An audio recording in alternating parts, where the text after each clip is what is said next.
correspondent Mike Baker reports.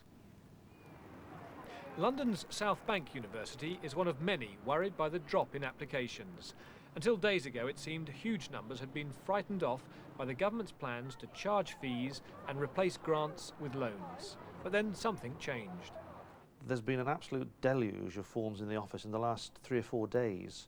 We've had more forms than we ever had before in such a short period of time. I know it seems a detailed statistic to some people, but it was 52,000, and that's 16% of all the applications we received over a 3.5-month period have come in 4 days. But the 6% fall in demand is still the biggest ever.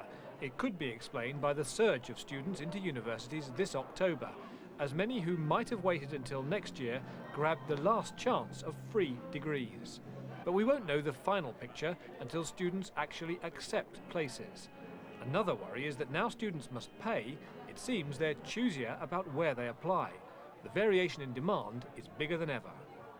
The drop in applications here is about 12%. In other institutions, it's 20%, and some institutions have actually increased their applications. The overall drop conceals much variation. We won't know what the situation is until next September, October, when the students arrive. It's A-level students like these who face the toughest decisions.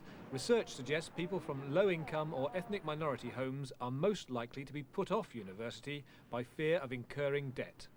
I'm weighing up all the options as the government has now charging such a fee. So I'm going to have to look at life a lot more seriously. I'm going for pharmacy, and if I, make it, get a good job, I'll probably be able to pay back. Mature students also have particular fears about the new costs of getting a degree.